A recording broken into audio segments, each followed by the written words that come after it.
નમસ્કાર મિત્રો, હું જીતેન્દ્ર પટેલ, શ્રીમતી એમ કે પટેલ હાઈસ્કૂલ ગોઝારિયા વિડીયો ટ્યુટોરિયલમાં આપ સૌનું હાર્દિક સ્વાગત છે.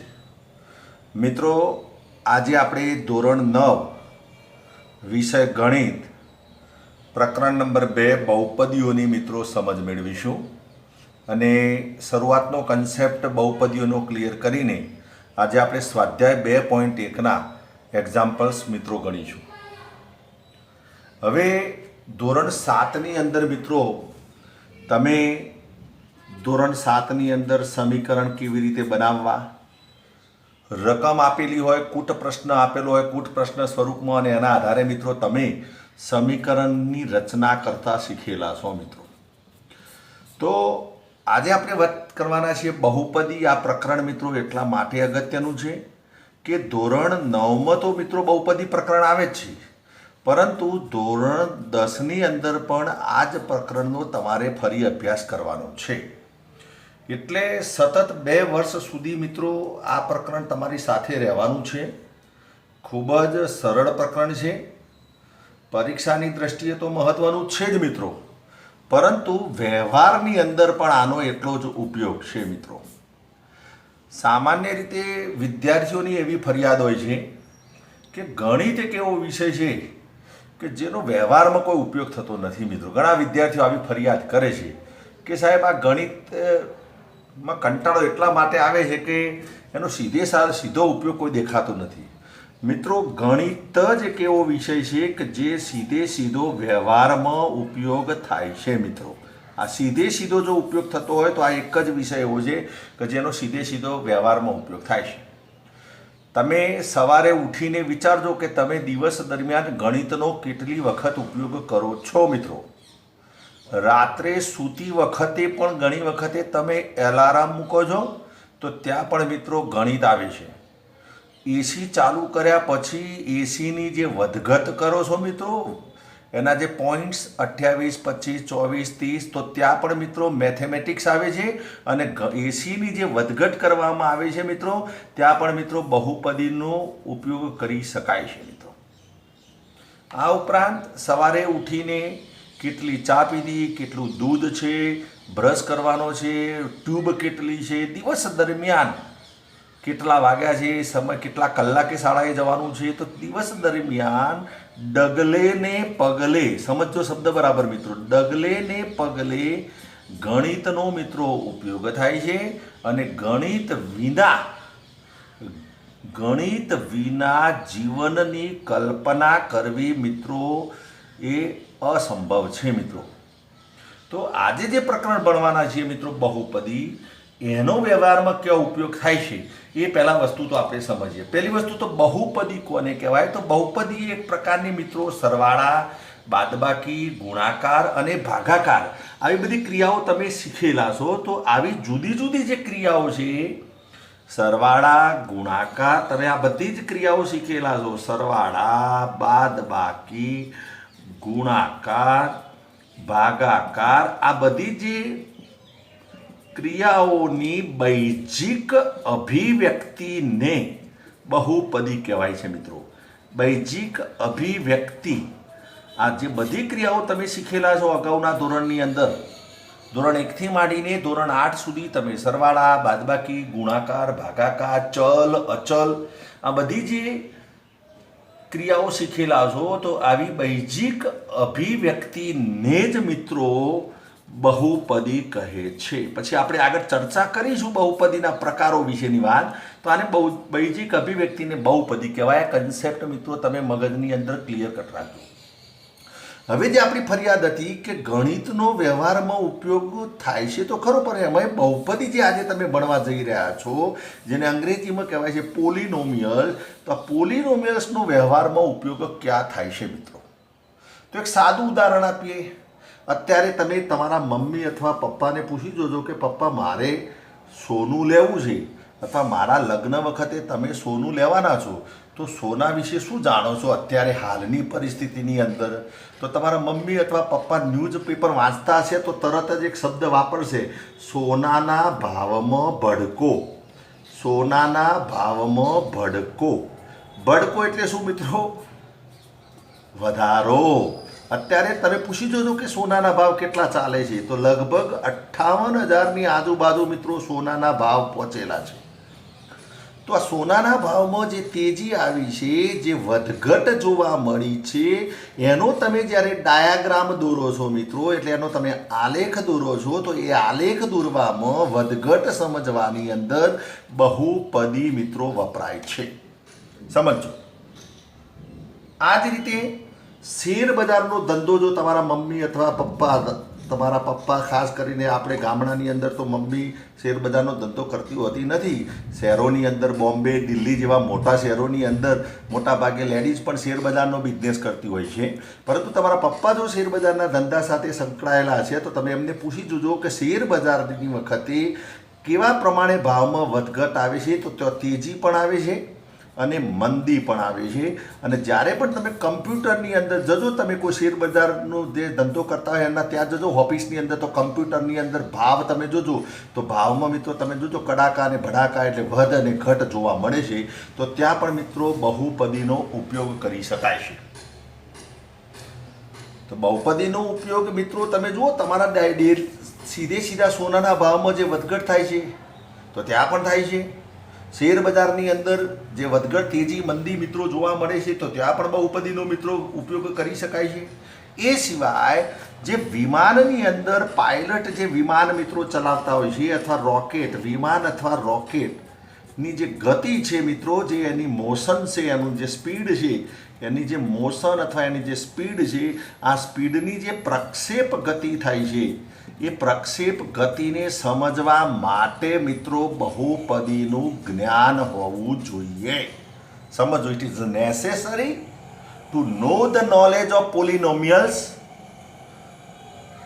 It is necessary to know the knowledge of polynomial for rocket or plane speed. આ સમજો મિત્રો. તો ત્યાં પણ એનો ઉપયોગ થાય છે.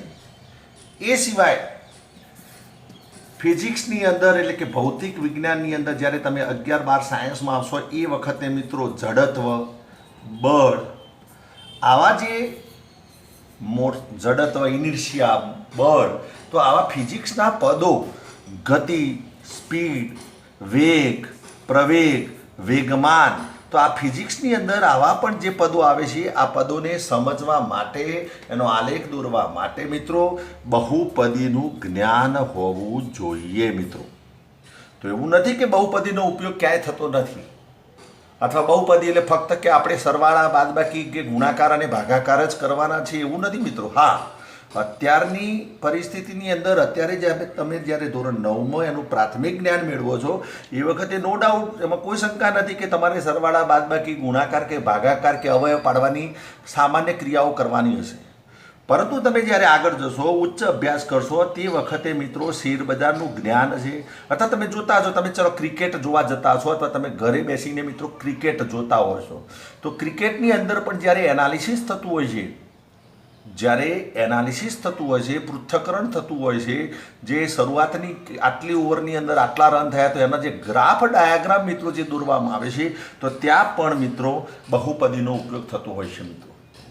તો ડગલે ને પગલે મિત્રો આનો ઉપયોગ થાય છે. તો આ પ્રકરણ આપણા માટે ખૂબ જ મહત્વનું છે મિત્રો, અને આ પ્રકરણ આજે મિત્રો આપણે શીખવા જઈ રહ્યા છીએ.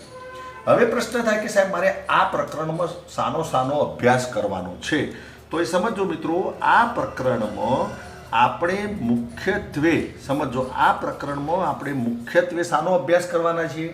તો નંબર 1 તો આપણે બહુપદીના પ્રકારની ચર્ચા કરીશું. બહુપદીના પ્રકાર બે રીતે જોઈશું. ચલને આધારે બહુપદીના પ્રકારની વાત કરીશું, અને ઘાતને આધારે બહુપદીના પ્રકારની ચર્ચા કરીશું. તો નંબર 1 ટોપિક આપણે બહુપદીના પ્રકારની વાત છે. બીજો મુદ્દો મિત્રો ખૂબ જ મહત્વનો છે, એની આપણે ચર્ચા કરીશું, જેનું નામ છે શેષ પ્રમેય, અવયવ પ્રમેય. આ કોઈ પ્રમેય નથી કે જેની અંદર પક્ષ સાધ્ય આકૃતિ દોરવાની હોય અને એના આધારે પ્રમેય સાબિત કરવાનો છે, એવો પ્રમેય નથી આવ્યો. તો શેષ પ્રમેય, અવયવ પ્રમેયને આધારે આપણે ચર્ચા કરીશું બહુપદીની. હવે આ જે પ્રમેયો શીખ્યા છો તમે, શેષ પ્રમેય અને અવયવ પ્રમેય, તો એના આધારે અવયવ પાડવાના એક્ઝામ્પલ્સ મિત્રો આ પ્રકરણમાં આપી શીખીશું. અવયવ પાડવા કોના આધારે? શેષ પ્રમેયને આધારે અને અવયવ પ્રમેયને આધારે અવયવ પાડવાના મિત્રો દાખલા આપણે ગણવાના છે. અને છેલ્લે આ પ્રકરણની અંદર આપણે ચોથા નંબરના મુદ્દાની અંદર એટલે પાર્ટ 4ની અંદર અગત્યના નિત્ય સમૂહની ચર્ચા કરીશું. અગત્યના નિત્ય સમૂહ જે અગાઉ તમે સમજેલા છો, છતોય આપણે શીખવાના છે. a વત્તા બીનો વર્ગ, a ઓછા બીનો વર્ગ, a ઘન વત્તા બી ઘન, a ઘન ઓછા બી ઘન. તો અગત્યના નિત્ય સમૂહ અને એના આધારે મિત્રો અવયવ પાડવામાં તેનો ઉપયોગ કેવી રીતે કરી શકાય એ આપણે મિત્રો આ જોવાના છીએ. ઓકે. અને છેલ્લો તબક્કો તારો કેવું હોય તો મૂલ્યો શોધવાના દાખલા, એટલે કે કિંમત શોધવાના દાખલાની અંદર. તો આ રીતે આ પ્રકરણ મિત્રો આ રીતે જુદા જુદા 4 ભાગમાં ડિવાઈડ થયેલું છે. પ્રકરણ ખૂબ જ સરળ છે, સમજવાનું છે, બહુ જ સરળ પ્રકરણ છે. તો હવે આપણે મિત્રો આ પ્રકરણની શરૂઆત કરીએ. તો પ્રકરણની અંદર મિત્રો સૌથી પહેલાં અહીં તમે આપણે જોઈ શકતા હશો, કાગળ આપણે બ્લેન્ક કાગળ દેખાય છે. તો હાલ હમણાં જેમ વાત કરીએ એમ કે બહુપદી એટલે બૈજિક અભિવ્યક્તિ, બરાબર. બહુપદીની વ્યાખ્યા આપવી હોય તો તમે કહી શકો, ઘણા વિદ્યાર્થીઓ એમ કહે છે કે એક કરતો વધુ પદો ધરાવતી પદાવલીને બહુપદી કહે છે. તો બહુપદી એ બીજું કશું જ નથી, તે બૈજિક અભિવ્યક્તિ છે. આ યાદ રાખજો, બહુપદી એ બૈજિક અભિવ્યક્તિ છે કે જેમાં સરવાળા, બાદબાકી, ગુણાકાર અને ભાગાકાર જેવી ક્રિયાઓ મિત્રો સંકળાયેલી છે. ઓકે. બહુપદી એ બૈજિક અભિવ્યક્તિ છે જેમાં સરવાળા, બાદબાકી, ગુણાકાર અને ભાગાકાર જેવી ક્રિયાઓ સંકળાયેલી છે. હવે તમારી સાથે મિત્રો આપણે 2 મુદ્દાની પહેલાં તો ચર્ચા કરવાની છે. ચલ, બીજો અચલ. ચલ અને અચલ. ઓકે. હવે આ 2 મુદ્દા સમજીએ. પહેલાં અહીં એક ઉદાહરણ હું લખું છું, એ સ્ક્રીન ઉપર તમે જોઈ શકતા હશો કે એક આપણે ઉદાહરણ લખીએ છીએ.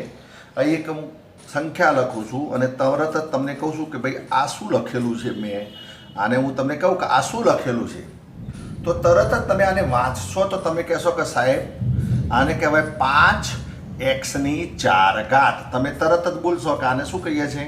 5x4. આ રીતે તમે વાંચેલું છે પહેલાં પણ મિત્રો, અને આજે પણ તમે મિત્રો વાપરો છો કે 5x4. ઓકે. હવે આનું આપણે ઓપરેશન કરીએ, આનું આપણે પૃથ્થકરણ કરીએ કે આ કેવી રીતે 5x4 આને વાંચવા માટે અથવા આના જે પદો આપેલા છે એને કેવી રીતે સમજી શકાય. તો મિત્રો અહીં જે 5 આપેલા છે, અહીં તમે જોઈ શકતા હશો 5 આપેલા છે, એ અહીં કોઈ પદ આપેલું છે જેનું નામ છે x.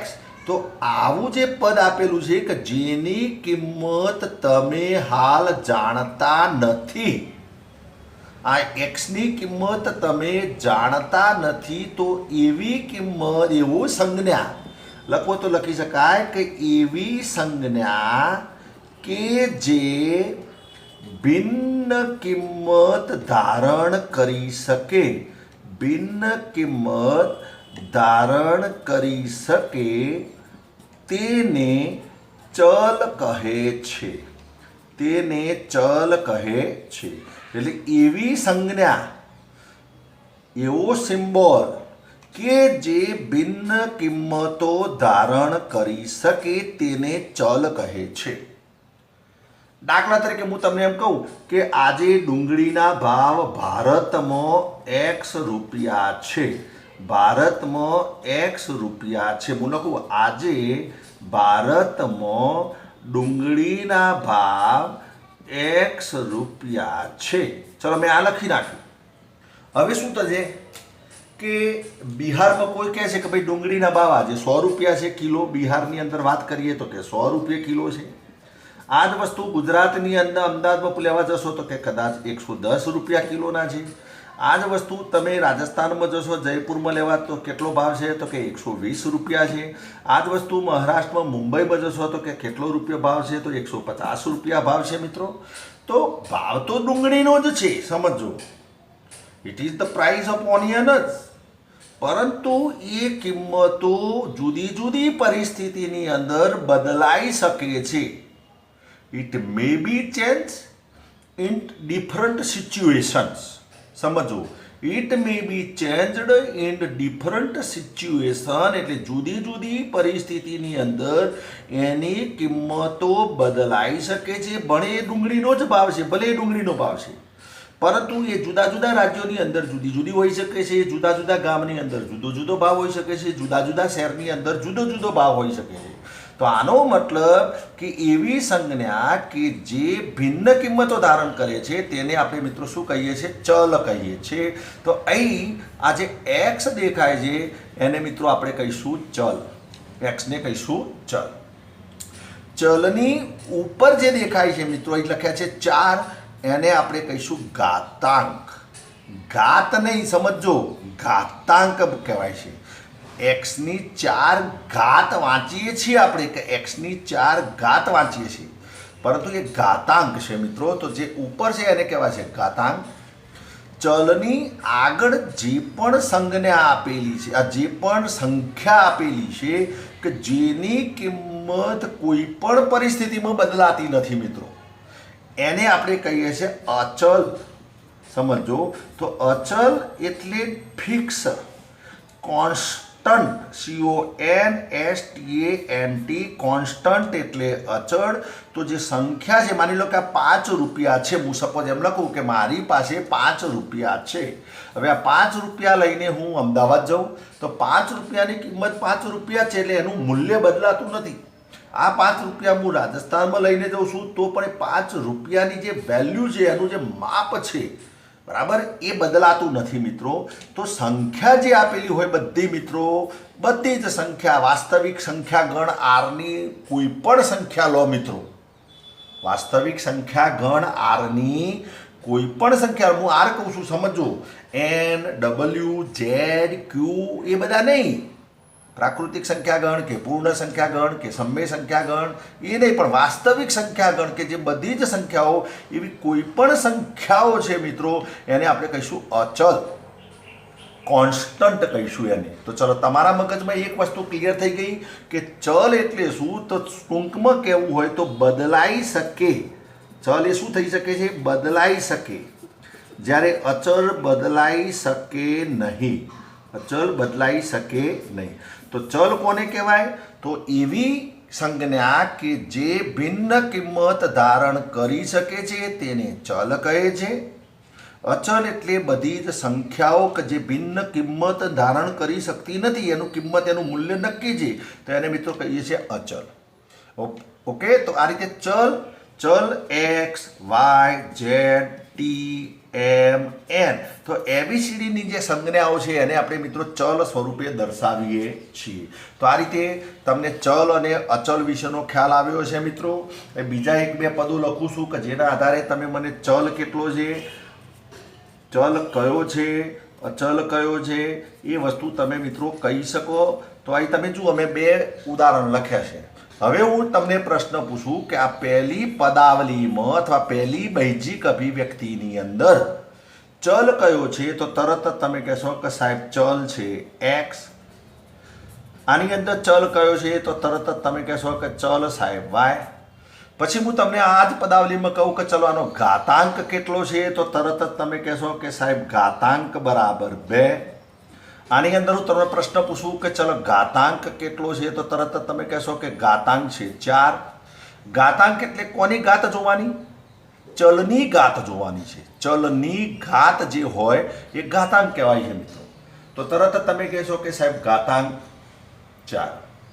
પછી તમને એમ કહું કે ચલો આમાં અચળ પદ કયું છે, અચળ પદ, તો તરત જ તમે કહેશો કે સાહેબ આ 2 પણ અચળ છે, પણ ઘાતાંક છે એને આપણે ધ્યાનમાં લેવાનું નથી. તો ચલના આગળ જે સહગુણક છે મિત્રો, આને આપણે કહીશું સહગુણક, ચલનો સહગુણક, બરાબર. તો એ અચળ પદ કયું આપ્યું છે?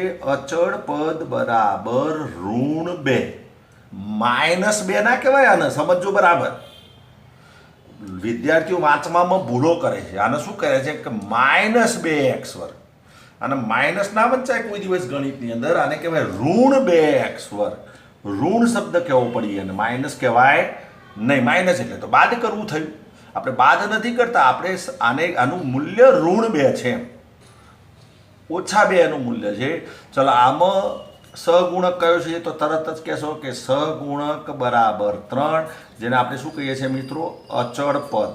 ઓકે, તો આ રીતે આવું કોઈ પણ બૈજિક અભિવ્યક્તિ આપેલી હોય તો એના આધારે એમાંથી તમને ચલ શોધતા આવડી ગયું મિત્રો, એનો ઘાતાંક શોધતો ખ્યાલ આવે મિત્રો, અને એનો સહગુણક કયો છે એ તમને ખ્યાલ આવ્યો છે. ઓકે, હવે આપણે વાત કરીએ છીએ કે બહુપદી જે કર્યું એનું પ્રમાણિત સ્વરૂપ આ તમારે તૈયાર કરવાનું છે. બહુપદીનું પ્રમાણિત સ્વરૂપ. બહુપદીનું પ્રમાણિત સ્વરૂપ એટલે કે એવી જુદી જુદી બૈજિક અભિવ્યક્તિ, આ એક બૈજિક અભિવ્યક્તિ છે, આ બીજી બૈજિક અભિવ્યક્તિ છે, તો એક જ ચલની અંદર હું શું કહું છું મિત્રો? એક ચલ બહુપદીનું પ્રમાણિત સ્વરૂપ આપણે લખીએ છીએ. એક ચલ બહુપદીનું, સમજો, એક ચલ બહુપદીનું પ્રમાણિત સ્વરૂપ.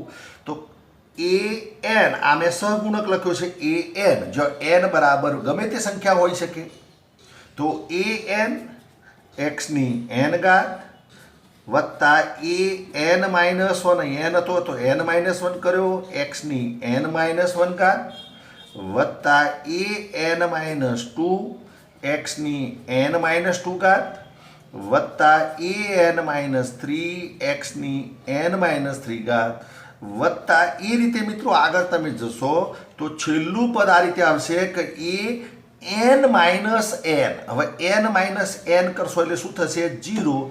તો a0 x ની n-n, જેમ અહીં લખ્યું તમે n-n, અહીં તમે જુઓ પહેલા n લીધા, n-1 એક બાદ કર્યો, 2 બાદ કર્યો, 3 બાદ કર્યો, 4 બાદ કર્યો, 5 બાદ કર્યો, તો છેલ્લે તમે n બાદ કરશો તો એ n-n એટલે a ની 0 ઘાત, a ની 0, તો x ની પણ n-n એટલે x ની 0 ઘાત થશે મિત્રો. ઓકે, હવે ખરેખર આપણે આ પદને શું લખીએ છીએ? લખવામાં તો વત્તા a0 જ લખીએ છીએ, એટલા માટે કે તમને ખબર છે કે x ની 0 ઘાત બરાબર 1 થાય છે, એટલે આપણે આ પદને લખતા નથી.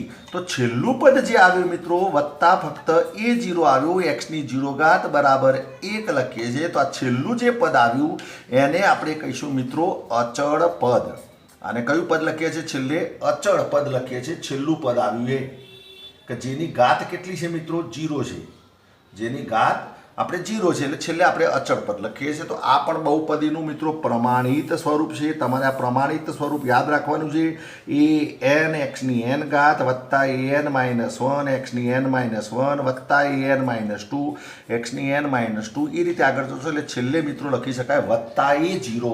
તો આ બહુપદીનું પ્રમાણિત સ્વરૂપમાં છે. અહીં તમે જુઓ પહેલા n ઘાત આવી, પછી એનાથી ઓછી n-1 ઘાત આવી, n-2 ઘાત આવી, તો આ એને ઉતરતા ક્રમમાં ગોઠવ્યા. સામાન્ય રીતે બહુપદીનું જ્યારે પ્રમાણિત સ્વરૂપ ગોઠવતા હોઈએ એટલે એને આપણે ઉતરતા ઘાતમાં મિત્રો ગોઠવવી પડે. કોઈ પણ બહુપદીને પ્રમાણિત સ્વરૂપમાં લખીએ એટલે એને ઉતરતા ઘાતમાં મિત્રો ગોઠવીએ છીએ. તો આ આપણે આગળ મિત્રો ચર્ચા કરીશું. ઓકે, હાલ આ ટોપિક આપણે લેવો નથી, આગળ આની ચર્ચા કરવાના છીએ. તો હવે આપણે વાત કરીએ છીએ મિત્રો કે બહુપદીના પ્રકાર. બહુપદીના પ્રકાર સમજો. બહુપદીના પ્રકાર મહત્વનો ટોપિક છે. તો બહુપદીના પ્રકાર મિત્રો બે રીતે નક્કી કરી શકાય. પદને આધારે એને વાંચવા માટેની વાત છે, અને ઘાતને આધારે. પદને આધારે અને ઘાતને આધારે બહુપદીના પ્રકારની આપણે વાત કરીએ છીએ મિત્રો. પદને આધારે એટલે કેવી રીતે? કે જો બહુપદીમાં સમજો, જો બહુપદીમાં એક પદ હોય, સમજો, જો બહુપદીમાં એક પદ હોય તો એને આપણે એકપદી બહુપદી કહીએ છીએ. વાસ્તવમાં એકપદી કહીએ છીએ. એક જ પદ હોય બહુપદીની અંદર. ઉદાહરણ તરીકે, દાખલા તરીકે હું લખી શકું કે એક પદી, એક જ પદ આપેલું હોય તો x, ફક્ત આપ્યો છે x, તો એક જ પદ આપ્યું છે, તો આ એક પદી થઈ. ગમે તે અથવા y, તો આ પણ એક પદી થઈ મિત્રો. તો જે બહુપદીમાં એક જ પદ આપેલું હોય એને એક પદી કહેવાય. બહુપદીની અંદર બે પદ આપેલા હોય, સમજો બે પદ આપેલા હોય તો એને આપણે કહીએ છીએ દ્વિપદી. બે પદ આપેલા હશે તો મિત્રો એને કહેવાશે દ્વિપદી, એટલે બે પદવાળા છે દ્વિપદી. ઉદાહરણ તરીકે તમે લખી શકીએ કે દ્વિપદી તો એક કરતો વધુ પદ છે એટલે બે પદ છે, તો ગમે તે બે પદ લખી શકાય. દાખલા તરીકે x + 4, તો એ તમે જોઈ શકો છો બે પદ આપેલા છે, તો આને કહેવાશે મિત્રો દ્વિપદી. x + 4 એ દ્વિપદી છે, 2x + 3 એ દ્વિપદી છે. તો એ જ રીતે તમે ત્રિપદીની પણ વાત કરી શકો કે જો બહુપદીમાં ત્રણ પદ આપેલા હોય તો એને આપણે કહીએ છીએ મિત્રો ત્રિપદી. ત્રિપદી. દાખલા તરીકે x² + 5x + 6. હવે તમે જુઓ, આ પ્રથમ પદ, આ બીજું પદ અને આ ત્રીજું પદ, તો આ ત્રિપદી છે મિત્રો. ઘાતને આધારે બહુપદીનો પ્રકાર જુદો છે. આ તો સમજવા માટે આપણે પદને આધારે સમજીએ છીએ. આ સમજવા માટે છે, ફક્ત સમજો, સમજવા માટે છે. આ એકચ્યુઅલી બહુપદીના પ્રકાર આ છે. એકચ્યુઅલી બહુપદીના પ્રકાર આપણે આ કહેવાના છે, પરંતુ એકપદી, દ્વિપદી, ત્રિપદી એટલે ત્રણ પદો હોય તો એને ત્રિપદી કહીએ છીએ, એક જ પદ હોય તો એને એકપદી કહીએ છીએ, બે પદો હોય તો એને આપણે દ્વિપદી કહીએ છીએ મિત્રો. હવે એ જ રીતે અચળ બહુપદી પણ કહી શકાય છે. અચળ બહુપદી એટલે ચોથી વાત કરીએ તો અચળ બહુપદી કે ચલ સિવાય કે દાખલા તરીકે આપેલી હોય 5, અહીં કોઈ બહુપદી આપ્યું હોય કે px = 5 અથવા px = -2, તો જો એકલી સંખ્યા આપેલી છે, અહીં ફક્ત એકલી સંખ્યા આપી છે, એનો મતલબ આપણે જે પેલું પ્રમાણિત સ્વરૂપ લખ્યું એમાં છેલ્લું પદ a0 આપેલું છે, તો આને મિત્રો કહેવાય અચળ બહુપદી. ઓકે, તો આ રીતે બહુપદીના આવા જુદા જુદા પ્રકારો છે. એકપદી, દ્વિપદી, ત્રિપદી, અચળ બહુપદી. હવે બહુપદીની ઘાતને આધારે મિત્રો મહત્વના પ્રકાર છે કે એક ઘાત બહુપદી, એક ઘાત બહુપદી. સમજો, જેનું બીજું નામ છે સુરેખ બહુપદી. જેનું બીજું નામ છે સુરેખ બહુપદી, કે જે બહુપદીમાં એક જ ઘાત હોય મિત્રો. જે બહુપદીમાં એક જ ઘાત હોય. દાખલા તરીકે હું લખું કે 2x + 3, 2x + 3 આ દ્વિપદી છે, પરંતુ એની તમે ઘાત જુઓ તો એની ઘાત કેટલી છે? એક જ છે. ચલની ઘાત જોવાની તમારે, તો આને કહેવાશે સુરેખ બહુપદી અથવા એક ઘાત બહુપદી. તો જે બહુપદીમાં ચલનો ઘાતાંક 1 હોય તેને એક ઘાત બહુપદી કહે છે. એ જ રીતે વાત કરીએ દ્વિઘાત બહુપદી. એક ઘાત બહુપદીનું પ્રમાણિત સ્વરૂપ લખવું હોય મિત્રો તો તમે લખી શકો કે px = ax + b. px = ax + b એ એક ઘાત બહુપદી એટલે કે સુરેખ બહુપદીનું પ્રમાણિત સ્વરૂપ છે. px = ax + b એ એનું પ્રમાણિત સ્વરૂપ છે. એ જ રીતે વાત કરીએ દ્વિઘાત બહુપદી કે જેની બે ઘાત છે, ચલની ઘાતાંક જોવાનો તમારે, તો એનું ઉદાહરણ લઈએ આપણે કે 2x² + 3x + 4. અહીં તમે જુઓ, મેં લખ્યું 2x² + 3x + 4. તો અહીં તમે જુઓ ચલ x, એનો ઘાતાંક જુઓ તમે કેટલો છે ઉપર? 2. તો આને કહેવાય છે દ્વિઘાત બહુપદી. તો જે બહુપદીની ઘાત 2 હોય તે બહુપદીને દ્વિઘાત બહુપદી કહે છે. જે બહુપદીની ઘાત 1 હોય તે બહુપદીને એક ઘાત બહુપદી કહે છે. જે બહુપદીની ઘાત 0 હોય, સમજો, જો બહુપદીની ઘાત 0 હોય તો એને અચળ બહુપદી કહેવાય. જે બહુપદીની ઘાત 0 હોય તો આવી અચળ બહુપદી કહેવાય. એ પણ આપણે ચર્ચામાં વાત કરી છે મિત્રો. તો ચલો, એક ઘાત ઉપરથી ચર્ચા કરી, બે ઘાત હોય તો દ્વિઘાત બહુપદી. એ જ રીતે જો બહુપદીની ઘાત મિત્રો 3 હોય, આ દ્વિઘાત બહુપદીનું પ્રમાણિત સ્વરૂપ કઈ રીતે લખશો મિત્રો? તો px = ax² + bx + c. ax² + bx + c એ દ્વિઘાત બહુપદીનું પ્રમાણિત સ્વરૂપ છે. દ્વિઘાત બહુપદીનું. ઓકે, હવે વાત આવી ત્રિઘાત બહુપદી, 3 ઘાત હોય, બરાબર. તો ઉદાહરણ લખું છું, 3x² વત્તા 4x² વત્તા 5x વત્તા 8. ચલો આ રીતે મેં લખ્યું. તો એ તરત જ તમે કહેશો કે સાહેબ ચલ x છે અને એનો મહત્તમ ઘાતાંક 3 છે. મહત્તમ એટલે મોટામાં મોટો ઘાતાંક 3 છે. તો આને કહેવાય છે મિત્રો ત્રિઘાત બહુપદી. ત્રિઘાત બહુપદી. અને એનું પ્રમાણિત સ્વરૂપ લખવું હોય તો લખી શકાય px બરાબર ax3 વત્તા bx² વત્તા cx વત્તા d. તો આ ત્રિઘાત બહુપદીનું મિત્રો પ્રમાણિત સ્વરૂપ છે. તો અત્યાર સુધી આપણે જે મુખ્ય ચર્ચા કરી મિત્રો, ફરી એક વાત કહું છું, મેઇન વસ્તુ 3 વાત સમજો તમે, અહીં યાદ રાખજો. જોજો આ ભૂલતા જ નહીં, યાદ રાખો. આ તમારે યાદ રાખવાનું છે. યાદ રાખવાનું છે તમારે. શું યાદ રાખવાનું છે? બહુપદીના પ્રકારની વાત છે. આપણે જે એકપદી, દ્વિપદી અને ત્રિપદી જોઈએ તો પદીની વાત કરી હતી, પરંતુ આ તમારે ખાસ યાદ રાખવાનું છે એક ઘાત બહુપદી. તો ધ્યાન આપજો, એક ઘાત બહુપદી. એક વાત આ યાદ રાખવાની કે જેમાં બહુપદીની ઘાત 1 હોય. દ્વિઘાત બહુપદી આ પણ આપણે ચર્ચા કરી. દ્વિઘાત કે જેમાં બહુપદીની ઘાત 2 હોય. એનું પ્રમાણિત સ્વરૂપ આપણે લખ્યું px બરાબર 2 ઘાતવાળું ax² વત્તા bx વત્તા c. આ દ્વિઘાત બહુપદીનું પ્રમાણિત સ્વરૂપ હતું. એક ઘાત બહુપદીમાં પ્રમાણિત સ્વરૂપ લખ્યું આપણે px બરાબર ax વત્તા b. અહીં તમે જુઓ xની 1 ઘાત છે, xની 1 ઘાત છે માટે દ્વિઘાત 1 ઘાત બહુપદી લખી. આ px qx rx એ બહુપદીને સંકેત વડે દર્શાવાય છે. કોઈ એમ ના કહેતા કે આ શું કર્યું સાહેબ? આ px એટલે શું? તો px qx rx sx tx જેવા સંકેત વડે બહુપદીને આપણે દર્શાવીએ છીએ. અને ત્રીજી વાત કરી હતી ત્રિઘાત બહુપદી. 3 ઘાતવાળી બહુપદી એને કહેવાશે ત્રિઘાત બહુપદી. તો જેની ઘાત 3 હોય તો ત્રિઘાત બહુપદીનું પ્રમાણિત સ્વરૂપ 3 ઘાતથી ચાલુ થાય. તો ax3 એટલે xની 3 ઘાત એનો સહગુણક a વત્તા એનાથી ઉત્તરથી ઘાત લો એટલે ચલો પહેલા 3 ઘાત લીધી એટલે કઈ ઘાત લેવાય? 2. તો bx², પછી xના 2 ઘાત કરતો પણ ઉત્તરથી ઘાત એટલે xની 1 ઘાત. અને ચલ આપણે સહગુણક આગળ જે છે એ બદલ્યો, a લીધો, b લીધો, પછી c લીધો, તો cx અને વત્તા d. તો આને કહેવાય છે મિત્રો ત્રિઘાત બહુપદી. ઓકે. તો આ રીતે એક ઘાત બહુપદી, દ્વિઘાત બહુપદી અને ત્રિઘાત બહુપદીની આપણે ચર્ચા કરી. અને જે બહુપદીની ઘાત 0 હોય એ પણ તમને કહી દઉં, જેને શૂન્ય બહુપદી કહેવાય. શૂન્ય બહુપદી કોને કહેવાય?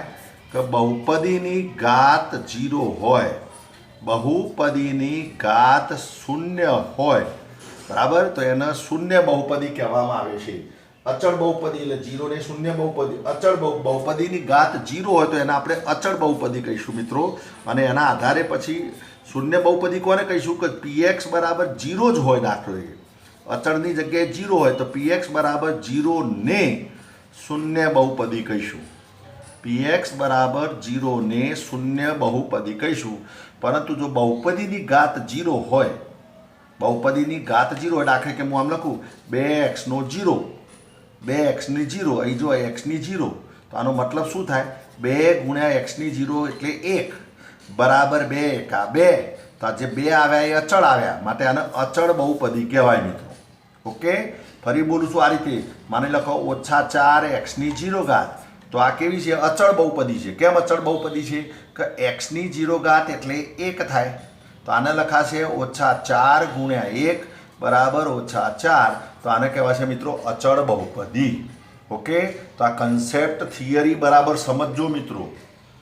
થિયરી આવડશે તો જ આગળ અફાવશે મિત્રો. તો જો આજે શું ચર્ચા કરી આ ચેપ્ટરની અંદર? અત્યારે અચળ બહુપદી એટલે બહુપદીની ઘાત 0 હોય, એક ઘાત બહુપદી, ઘાત જો 1 હોય તો એક ઘાત બહુપદી, ઘાત 2 હોય તો દ્વિઘાત બહુપદી, ઘાત 3 હોય તો ત્રિઘાત બહુપદી. અને px બરાબર 0 ને આપણે શૂન્ય બહુપદી કહીએ છીએ. તો આટલી વસ્તુ મિત્રો આજે આપણે ચર્ચા કરી. હવે આપણે સ્વાધ્યાય 2.1 તમારું જે સ્વાધ્યાય છે એ સ્વાધ્યાયના મિત્રો આપણે આગળ દાખલા ગણીએ છીએ.